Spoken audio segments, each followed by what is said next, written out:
Hey everybody, welcome to day 203. We just have a couple really good points today on this day, and I hope you're having a great time with this. 203 days into this, and we're over halfway done, obviously, and hopefully you're learning a little bit about the history of Israel and what that means. Why is that even in the Bible? And I think part of it, and part of what we learned today, is that we understand that when we sin or turn our backs on God, that there is a need for forgiveness, but we need to understand we have sinned, and that when God punishes us, that's a good thing. So let me read these statements that we have today that I've highlighted, and hopefully you'll get an understanding of that. So in 2 Kings 20, verse 11, we have Hezekiah who's going to die, and he begs the Lord. He cries and he's upset, and he's like, he's sorry for the things he's done, and he's tried to do good things, and God hears his prayer, and he says, hey, I'll extend your life another 15 years. And Hezekiah, for some reason, what proof is there that you're going to do this? Which is really weird. It's that part of us that wants to test God and say, well, prove that you really are here with me. Prove it. That's not what we're supposed to be doing. But God hears his prayer and he says, okay, you want the sundial to move forward 10 steps or backwards 10 steps? And Hezekiah says, hey, it's easy. It always goes forward, so let's go backwards. And verse 11, it says, so Isaiah the prophet asked the Lord to do this, and he caused the shadow to move 10 steps backward on the sundial of Ahaz. So if you've read the Bible before, if you've heard the stories, I think there's 2 times that God holds the sun still in the sky for a very, very long period of time. So this is just another proof that God is in control of the universe. God is in control of everything that's out there.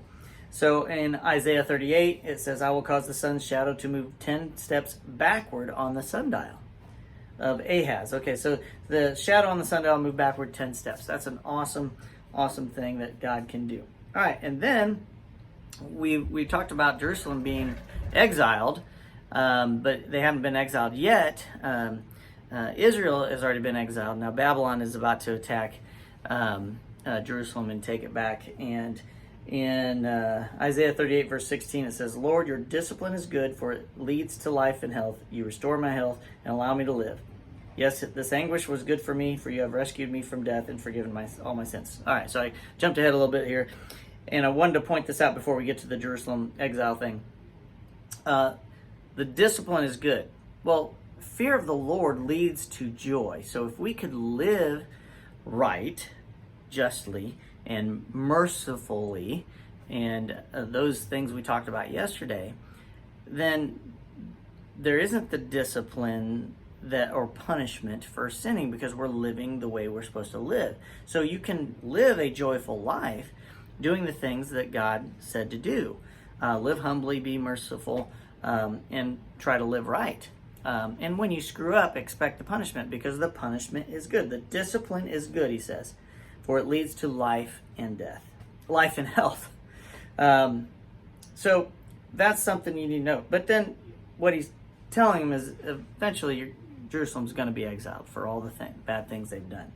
So 2 Kings 20, verse 17, the time is coming when everything in your palace, all the treasures stored up by your ancestors until now, will be carried off to Babylon. Nothing will be left, says the Lord. Okay, so here Babylon is fully on the scene for the first time, exiling the Israelites, the Hebrews.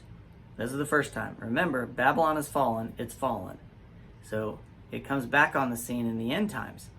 Not Babylon, the physical place. It will be in a different place. And we believe that to be Rome, the city that sits on 7 hills. In Revelation, it says the city that sits on 7 hills, and that is Rome. And it seems like that would be a definite thing for Babylon to be there, being the harlot to all the people of the earth. Remember, the Vatican will not have any Christians in it, because we'll all be raptured. So the people who are left in the Vatican, who have turned their back on God and Christ, they will eventually run what's going on. So that's another topic as we get into Revelation. Okay, so that is day 203. I'll see you tomorrow.